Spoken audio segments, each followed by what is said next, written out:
ลังจะไปหาดตะโลซิมิเลนะครับผมให้เปิดกล้องให้ดูวิวด้านล่างไอ้ข้างๆนะครับ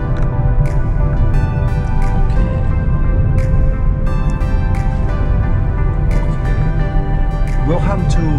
แหลมโพหาดตะโลซิมิเลมัสยิดดาโตะแหลมตาซีครับ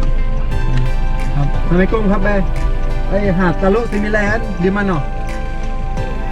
ตรงนี้เลยหาดตะโลซิมิเลที่เขาเที่ยวถ่ายรูปกันคือตรงไหนอ๋อสุดที่หมดเลยจะไปรีสอร์ทไปรีสอร์ทแล้วกันนะข้างหน้านี่ร้อนเกินแต่มองกันสิเขาพูดไทยได้เขาไม่ใช่คนแถวนี้ด้านขวามือก็คือหาดตะโลซิมิเลนะครับเป็นจุดที่หาดทรายขาวสวยสะอาดนะครับ เดี๋ยวเรากำลังจะไปที่ด้านหน้าของหาดกันนะครับเราจะไปดูว่าตะโลซิมิเลมีอะไรบ้างนะครับสวัสดีครับตอนนี้ผมแล้วก็ณเดชน์กำลังจะเดินลงไปที่หาดตะโลซิมิเลนะครับที่เราเดินผ่านเข้ามาเนี่ยเขาเขียนว่าอะไรนะตะโลซิมิเลรีสอร์ทเป็นแบบบ้านๆอ่ะใช่เป็นโฮมสเตย์แบบให้คุณผู้ชมดูดิให้ดูกล้องเนาะมันเหมือนน่าอยู่แหละแบบมาอยู่กันเป็นครอบครัวเนาะพ่อแม่ลูกแล้วก็ทำปิ้งย่างอย่างเงี้ยแต่วันนี้เป็นช่วงวันหยุดนะแต่ว่านี่ไงส่วนใหญ่มันจะมีเขามาปิ้งย่างอะไรแบบนี้เนาะว้าวเงียบมากโอเคครับเดี๋ยวเราถึงหาดทรายแล้วแม่ทะเลปาโป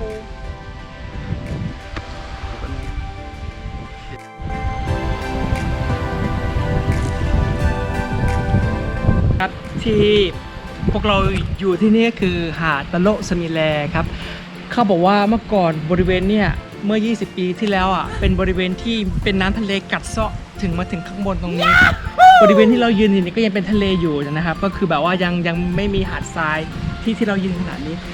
แต่พอหลังจากนั้นเริ่มมีการทำคอนกรีตขึ้นมาตรงบริเวณตรงนั้นยาวเป็นหลายกิโลครับทำให้ตรงนี้เริ่มเกิดผืนทรายหาดทรายสวยๆมากขึ้นแต่ละปีครับก็ทำให้เป็นแหล่งท่องเที่ยวปัจจุบันนี้ได้ครับเกิดเป็นรีสอร์ทสวยๆเยอะเลยครับด้านหลังให้ดูอันนี้เป็นรีสอร์ทแบบชาวบ้านแต่มันจะมีรีสอร์ทสวยๆเยอะครับก็คือน่าสนใจมากครับรีสอร์ทนึกว่าอยู่ริเป้ครับ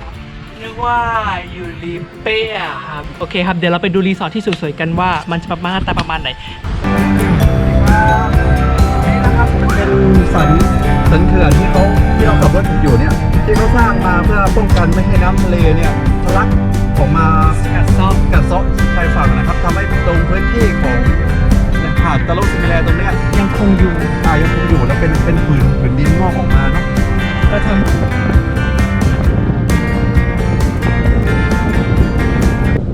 A few moments later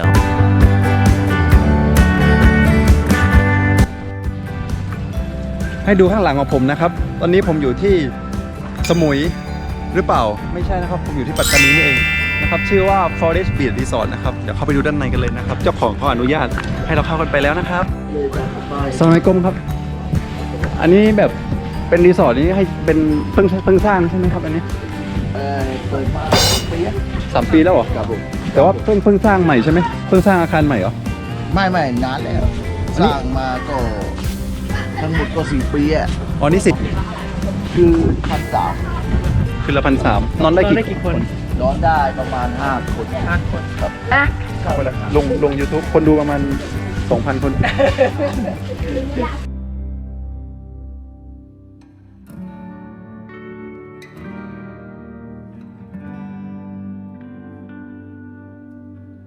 เดี๋ยวเราเข้าไปดูห้องพักกันด้านในเลยนะครับว่าห้องพักที่นี่เป็นยังไงบ้างนะครับ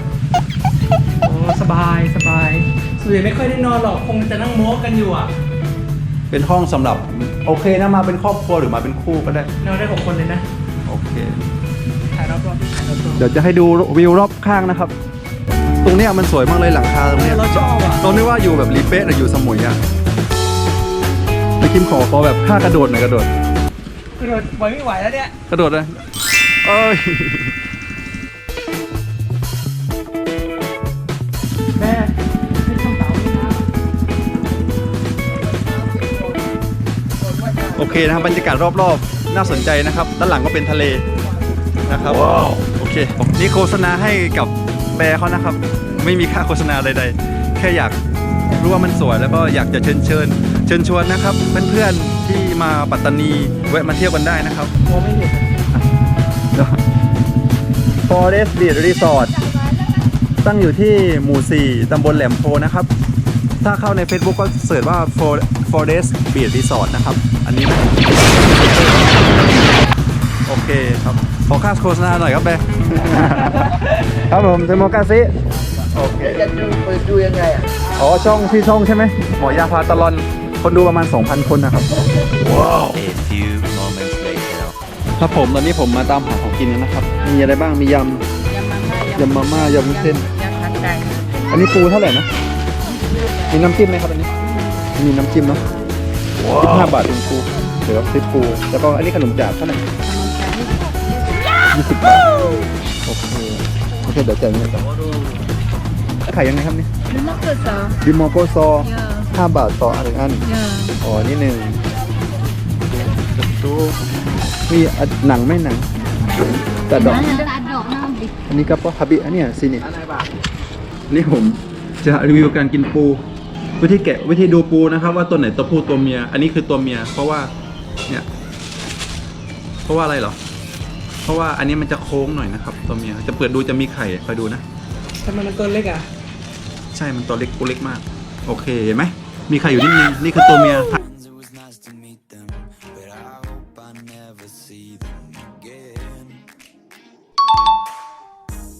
I know it breaks จบด้วยอาหารชื่อดังเรียกว่าอะไรนะกะนี่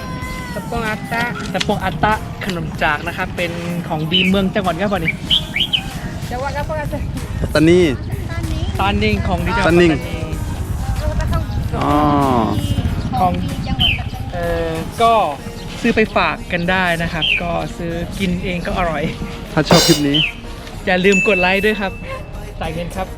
แล้วก็กดแชร์ กดแชร์ด้วยครับ แล้วก็อย่าลืม Subscribe ที่หมอยาพาตาลอนครับ โอเค